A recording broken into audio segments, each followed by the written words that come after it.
Welcome to all. तो हम लोग पढ़ रहे थे ह्यूमन रिप्रोडक्शन। तो इस चैप्टर में हम लोगों ने आई थिंक गैमेटोजेनेसिस को कंप्लीट कर लिया है। तो चाहे वो मेल रिप्रोडक्टिव सिस्टम हो चाहे फीमेल रिप्रोडक्टिव सिस्टम हो, इन दोनों में ओजेनेसिस यानी कि फीमेल वाले में और स्पर्मेटोजेनेसिस ये किस में था, मेल में था। मतलब यानी कि दोनों मिला दे तो इसमें हो जाएगा एक गैमेटोजेनेसिस। इसको हम लोगों ने कंप्लीट कर लिया था। अब जो अगला हम लोगों को पढ़ना है वो मैंने पहले ही वीडियो में बताया था। पहले हो जाएगा इसमें गैमेटोजेनेसिस, दूसरा हो जाता है इसमें इंसेमिनेशन, फिर तीसरा हो जाता है इसमें फर्टिलाइजेशन और फिर इम्प्लांटेशन। इन तीनों चीज़ों को हम लोग समझते हैं। तो पहला हम लोगों को समझना होगा इंसेमिनेशन। इंसेमिनेशन मतलब क्या होता है? देखिए, इंसेमिनेशन का मतलब होता है कि स्पर्म का वेजाइना तक पहुंचना by penis is called insemination. मतलब sperm is discharged in vagina by penis is called insemination। तो मैंने क्या कहा? sperm discharged in vagina by penis is called insemination. This is called insemination. ठीक है। देखिए बेसिकली होता क्या है, जैसे कि अब स्पर्म जो है वेजाइना में पहुंचा, कुछ स्पर्म जो होगा वेजाइना की एसिडिटी से मर जाएगा, कुछ सर्विक्स के पास जाएगा, सर्विक्स की म्यूकस उसको मार देगा, वो स्पर्म उस म्यूकस को बर्दाश्त नहीं कर पाएगा, सर्वाइव नहीं कर पाएगा। फिर वो जाएगा यूट्रस में, कुछ यूट्रस में ही मर जाएगा, कुछ मोर्टेलिटी की वजह से हाई मोर्टेलिटी नहीं होगी वहीं रह जाएगा, कुछ लेफ्ट साइड में चला जाएगा, कुछ राइट साइड में चला जाएगा। राइट साइड ओवरी और राइट साइड ओवरी में। अगर लेफ्ट साइड में गया, हो सकता है कि लेफ्ट साइड वाले ओवरी में ओव्यूलेशन ना हुआ हो, तो वहाँ जाने से कोई फ़ायदा होगा नहीं, वो वहीं गया, 6-7 घंटा लाइफ होता है, वहीं मर जाएगा। राइट साइड वाले में गया तो राइट साइड वाले में ये कहाँ पहुँचेगा? ये सबसे पहले पहुँचेगा एम्पुलरी इस्थमिक जंक्शन के पास, जो कि है कहाँ पे? फैलोपियन ट्यूब में। अब देखिए होता क्या है कि फर्टिलाइजेशन होने के लिए, मतलब fertilisation can occur only if ovum and sperm reached simultaneously in ampullary and isthmic junction.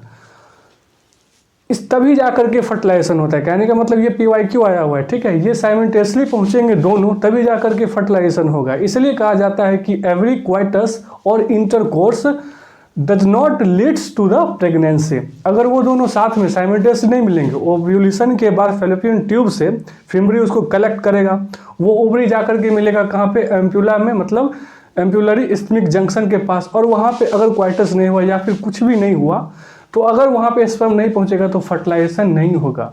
ये तभी हो पाएगा जब दोनों एक साथ साइमल्टेनियसली मिलेंगे, तभी जा करके फर्टिलाइजेशन होगा और वहाँ पे प्रेगनेंसी की होने की संभावना होगी। ठीक है। तो मैंने क्या कहा यहाँ पे? बेसिकली मैंने ये कहा है कि ये सबसे पहले क्या होगा, ये पहुँचेगा वेजाइना में, वेजाइना में कुछ एसिडिटी मारा चला जाएगा, वहाँ पर जाएगा। फिर ये पहुँचेगा सर्विक्स के पास, सर्विक्स के पास ये कहाँ पर जाएगा? फिर यूट्रस में जाएगा, ये यूट्रस। फिर यूट्रस के बाद कहाँ आएगा? ये यूट्रस के बाद एम्पुलरी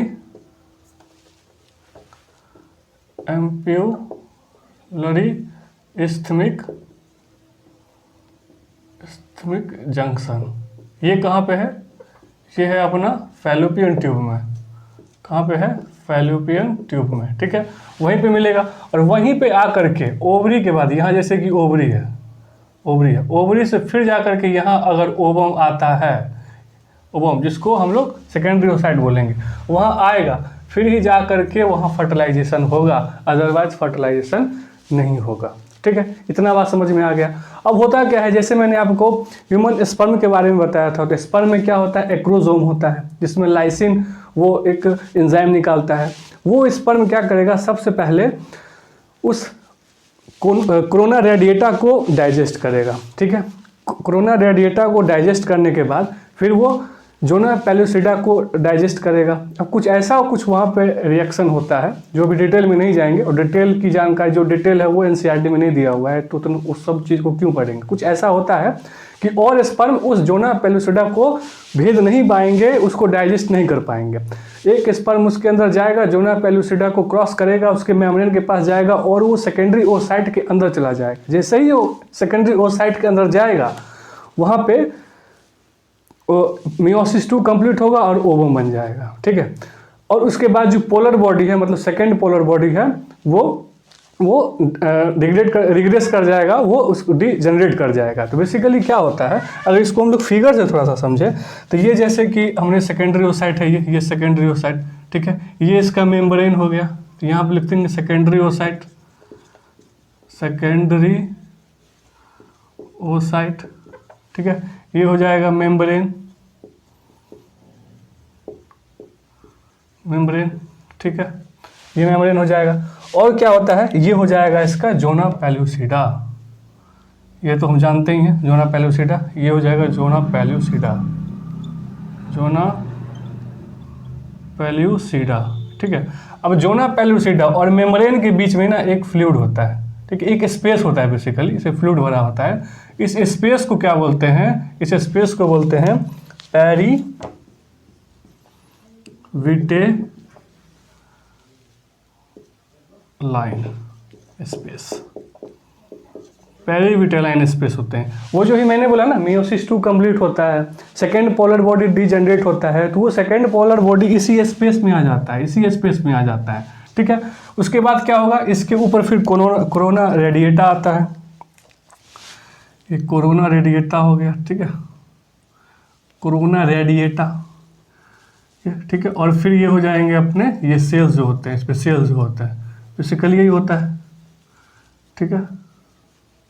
ये क्या हो जाएगा, ये गाढ़ा बना देते हैं थोड़ा सा कोरोना रेडिएटा को, एक्चुअली सेकेंडरी ओसाइट जो होता है वो प्रोड्यूस करता है। तो ये हो जाएगा कोरोना रेडिएटा, ठीक है। ये स्पर्म जो है, मान लीजिए ये स्पर्म यहाँ आया, ठीक है, स्पर्म आया। अब ये स्पर्म क्या करेगा, कोरोना रेडिएटा को डाइजेस्ट करेगा, उसका जो एक्रोसोम होता है, मॉडिफाइड गोल्जी बॉडी जो होता है, अब ये होता है वो भी, अब कुछ नहीं बचता है, सिर्फ न्यूक्लियस बचता है, सब के सब खत्म हो जाते हैं। उसमें जो न्यूक्लियस मैंने बताया था ना, वो न्यूक्लियस ही अंदर जाता, वहाँ जाएगा, बस वही बचता है, ठीक है। ये होता है क्या है, ये इसके अंदर जाएगा, इस ये पहले इसको कोरोना रेडिएटा को डाइजेस्ट करेगा, फिर सेकंड ये जोना पेलुसिडा को डाइजेस्ट करेगा, फिर कुछ ऐसा होगा कि ये बस एक ही स्पर्म उसके अंदर जा पाएगा, बाकी का वो बाहर ही रह जाएगा, फिर इसके मेम्ब्रेन को भेदेगा, उसके बाद फिर सेकेंडरी ओसाइट में जाएगा, फिर जाकर के मिल जाएगा अपना ओवम, फिर ये मिल गया ओवम, ठीक है। अब जाकर के होता है मियोसिस 2 कंप्लीट होता है, ये सब तो हम लोग जानते हैं, ठीक है। तो ये हो गया बात, ठीक है। ये हम लोगों ने क्या समझ लिया, इंसेमिनेशन के बारे में समझ लिया है और फर्टिलाइजेशन के बारे में भी समझ लिया है, कैसे कैसे वो गया वहाँ पे, ठीक है। अब थोड़ा सा आगे हम लोग समझते हैं। बेसिकली हम लोग को समझना है कि इम्प्लांटेशन कैसे होता है। अब समझते हैं इम्प्लांटेशन। देखिए एक और यहाँ पे चीज़ है, होता क्या है, अब आपको पता है कि जो मेल गैमेट यानी कि स्पर्म होगा वो हेप्लॉइड होगा, ठीक है, और जो ओवम होगा ये भी हेप्लॉइड होंगे। मतलब कहने का मतलब ये होगा, ये मेल जैसे कि है, मेल का जो हेप्लॉइड होगा ये क्या होगा, ये हो सकता है, या फिर 22+ ये हो सकता है। बाकी अगर फीमेल की अगर हम बात करेंगे, फीमेल की बात करेंगे तो सिर्फ यही हो सकता है, बाकी कुछ हो सकता है क्या, बाकी कुछ नहीं हो सकता है, ठीक है, ये हो सकता है। अगर मान लीजिए ये वाला जो है ये इसके साथ अगर आया, ठीक है, तब क्या होगा, 24 प्लस x एंड x, तो फिर क्या हो जाएगी, फीमेल हो जाएगी, जो बच्चा होगा वो फीमेल होगा। सेक्स डिटर्मिनेशन की अगर बात करें, फिर अगर y वाला आता है, अगर y वाला आता है, मान लीजिए ये वाला आता है, तो फिर क्या होगा, ये तो ये हो गया, और इसमें अगर बात करें तो 22 प्लस y एंड x, ठीक है, ये क्या हो जाएगा, मेल। जो सेक्स जो डिसाइड करेगा किसी भी बच्चे का, वो बेसिकली मेल डिसाइड करता है, लेकिन हमारे समाज में अभी भी फीमेल को ही दोष दिया जाता है, इसी को बहुत गाली सुनाया जाता है, जो कि हम लोग जानते ही हैं। बेसिकली होता है क्या, इसमें 50% 22 प्लस x आएगा या फिर 22 प्लस Y आएगा। ठीक है, ये सब तो हम बेसिक जानकारी ये सब हम लोग जानते हैं। ठीक है, अब हम लोग इम्प्लांटेशन के बारे में समझे। देखिए मैं थोड़ा सा ना आधा यूट्रस का फोटो बनाता हूँ।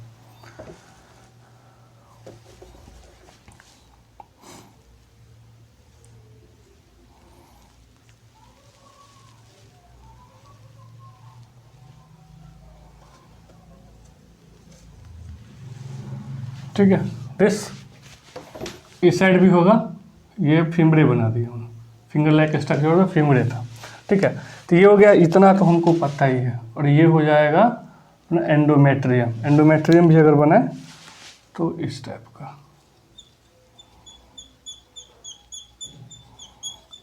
ऑफकोर्स इस साइड भी होगा, लेकिन हम लोग टाइम बचाने के लिए इस साइड का नहीं बना रहे हैं। ठीक है, एक साइड का। मान लीजिए कि इधर ओव्यूलेशन नहीं हुआ, ओव्यूलेशन इधर हुआ है, तो ओव्यूलेशन इधर हुआ है तो क्या होगा, बेसिकली यही वाला फोटो अगर यहाँ बनाए तो ये होगा। ठीक है, ये सेल वगैरह होंगे। ठीक है, और यहाँ पे स्पर्म ले लेगा इंट्री, स्पर्म ले लेगा इंट्री। ठीक है, स्पर्म इंट्री लिया, स्पर्म इंट्री लाने के बाद फिर ओवम बनेगा और फर्टिलाइज कर करके जाइगोट बनाएगा। क्या बनाएगा, जाइगोट। ठीक है, तो ये हो गया जाइगोट। अच्छा, जाइगोट में नहीं, ये जो जोना सब के सब खत्म हो जाते हैं, लेकिन ये जोना पेलुसिडा कभी साथ नहीं छोड़ती है, ये हमेशा रखती है। ठीक है, ये हमेशा, ये अंत तक साथ रहेगी। ये अगर हट गया ना तो वहीं पे हो जाता है प्रेगनेंसी। ठीक है, जोना पेलुसिडा जहाँ हटी वहीं प्रेगनेंसी हो जाती है, वहीं इम्प्लांटेशन हो जाता है। ठीक है, ये फैलोपियन ट्यूब में कभी कभी हो जाता है। ठीक है, ये सब डॉक्टर बनोगे तब पता चलेगा। ये हो गया। ठीक है, ये जोना पेलुसिडा ये हो गया। ठीक है, अब होता क्या है इसमें, ये हो गया डे जीरो, ये डे जीरो की कहानी होगी, या फिर डे वन मान लो, डे वन की कहानी। ठीक है, ये जाइगोट बन गया। ये बेसिकली क्या है, जाइगोट, ये जाइगोट है। उसके बाद क्या होगा, वापस ये सेल दो में बिगड़ जाएगा, दो हो जाएंगे सेल, इसमें दो हो जाएंगे। जोना पेलुसिडा, इसके ऊपर बना देता हूँ मैं, जोना पेलुसिडा, ये जोना पेलुसिडा। ठीक है, अभी क्या हो जाएगा, ये दो सेल बनते हैं ना बेसिकली। ये जब होता है डे वन, तो ये हो जाता है 30 आवर्स, 30 आवर, ये 30 आवर्स हो जाता है। ठीक है, फिर क्या होगा इसके अंदर, ये 4 सेल में विभक्त हो जाएगा, ये 4 सेल, ये जोना पेलुसिडा। ये कब होगा, 40 आवर्स, 40 आवर, ये 40 आवर्स में होता है। ठीक है, फिर क्या से, फिर 72 घंटे के बाद होते होते ये 8 सेल में डिवाइड हो जाता है, 8 सेल में। तो इस टाइप से बनाइए, 1 2 3 4 5 6 7 8, ये ठीक है, 8 सेल। ये हो गया कितना, 72 आवर। फिर ये क्या होता है, ये हो गया मतलब 72 घंटा 24 से 3 दिन। चौथे दिन आते आते, डे 4 आते आते, डे 4 ये जोना पेलुसिडा अभी भी रहता है। डे 4 आते आते ये 16, 1 2 3 4 5 6 7 8 9 10 11 12 13 14 15 16, ये 16 में वो बढ़ जाता है, 16 सेल हो जाते हैं इसमें। ये कितना, ये हो गया डे 4। ये जो 8 सेल है और जो 16 सेल है, इन दोनों को मिला दोगे तो इन दोनों को मोरियुला, इस फेज को मोरियुला बोलते हैं। क्या बोलते हैं, इन दोनों फेज को अगर मिला दोगे आप, ये दोनों, इसको बोलते हैं मोरियुला। मोरियुला बेसिकली क्या है, एक सॉलिड बॉल है। ये खोखली नहीं होती है, बिल्कुल सॉलिड होती है। तो ये क्या होती है, सॉलिड बॉल होता है। कहाँ पे होता है, फैलोपियन ट्यूब में होता है। ठीक है, ये कितना, 8 से 16 सेल इसमें होते हैं, 8 से 16 सेल होते हैं। ठीक है, अब यही जो मोरियुला है ना, यही एंटर होता है इस यूट्रस में आकर के, एंटर इन यूटेरस। ठीक है, मतलब ये जाइगोट बना, फर्टिलाइजेशन हुआ, जाइगोट बना, ये डे 1 की कहानी है। 30 घंटा होते होते ये सेल दो पार्ट में हो जाता है। फिर ये 40 आवर होते होते ये 4 सेल बना लेता है। 72 घंटा होते होते 8 सेल में डिवाइड हो जाता है।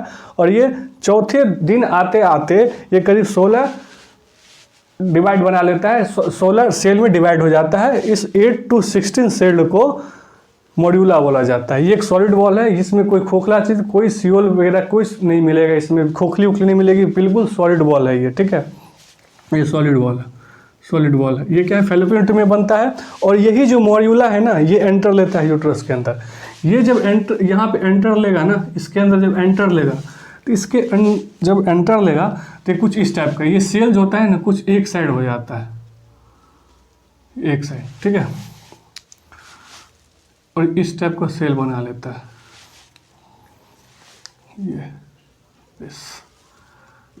इस टाइप का। और बाहरी तरफ सेल आ जाता है, कुछ एक साइड में, एक इकट्ठा एक साइड में सारा सेल चला जाएगा और कुछ सेल बाहर आ जाएंगे, ठीक। और बीच में जो आपको गैप दिख रहा है ना, ये कैविटी होती है। ये जो पूरा मैंने ये जो बनाया है ना, इसको ब्लास्टोसिस्ट बोलते हैं। क्या बोलते हैं? ब्लास्टोसिस्ट। ओके, ब्लास्टोसिस्ट, ब्लास्टोसिस्ट, ये हो गया ब्लास्टोसिस्ट, ठीक है।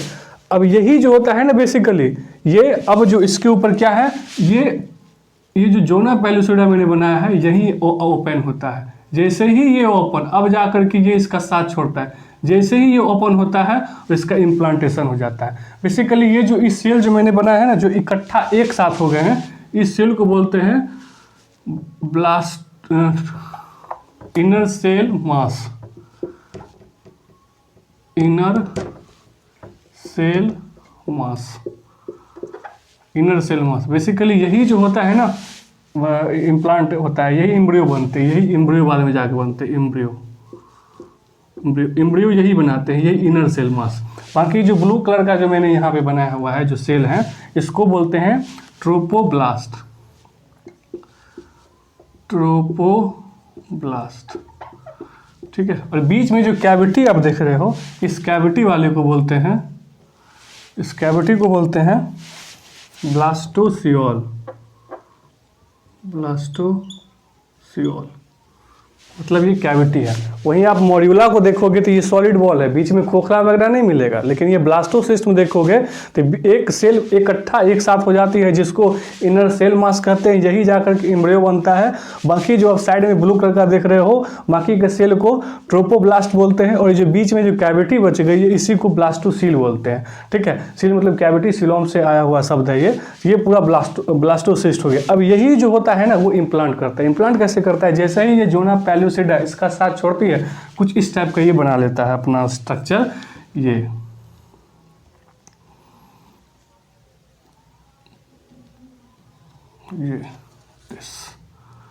ये हो गया इम्प्लांटेशन। इसलिए तो मैंने कहा था, ये जो सेक्रेटरी बना के रखता है, ये जो मोटा बना के रखता है, एस्ट्रोजन बना के रखता है, जो फॉलिकुलर डेवलपमेंट के वक्त आया था। और फिर जाकर के जब कॉर्पस लुटियम मेंटेन हो जाएगा और वहीं से प्रोजेस्टेरोन निकलता रहता है, ताकि इसको सेक्रेटरी बना के रखता है, ताकि इस एम्ब्रियो को न्यूट्रिशन वगैरह मिलता रहे, ठीक है। तो ये पूरा का पूरा क्या घटना हो गई? Implantation, plantation. ये लगभग 4 to 5 डेज में ये होता है, 4 to 5 डेज में। मतलब 1 जनवरी को अगर जाइगोट बना है तो 4 से 5 जनवरी तक में इसका इम्प्लांटेशन हो जाएगा, ठीक है। अब आप अगर गौर करके देखो तो यहाँ जो मैंने सेल बनाया है ना, बिल्कुल एक साथ बनाया है, कोई छोटा बड़ा नहीं बनाया। छोटा बड़ा बन भी गया होगा तो थोड़ा सा हैंड उधर उधर होगा, उसकी बात नहीं कर रहा हूँ मैं। ये एकदम बिल्कुल सेम सेल होते हैं। ये ना कोई मामूली डिवीजन नहीं है, इसको ना क्लीवेज डिवीजन बोलते हैं। तो इसको क्या बोलते हैं? Cleavage division, cleavage division. अब क्लीवेज डिवीजन क्या होता है? बेसिकली क्लीवेज डिवीजन में आप कंटिन्यू देख रहे होगे तो इसकी जो अंदर जो साइटोप्लाज्म होते हैं ना, ये जो साइटोप्लाज्म है, ये एकदम सेम होता है, इसका वॉल्यूम बिल्कुल सेम होता है। बट इसके अंदर जो डीएनए है, इसके अंदर जो सेल है, वो मल्टीपल टाइम्स डिवाइड होता जा रहा है। 1 से 2 सेल बना रहा है, 2 से 4, 4 से 8, 8 से 16।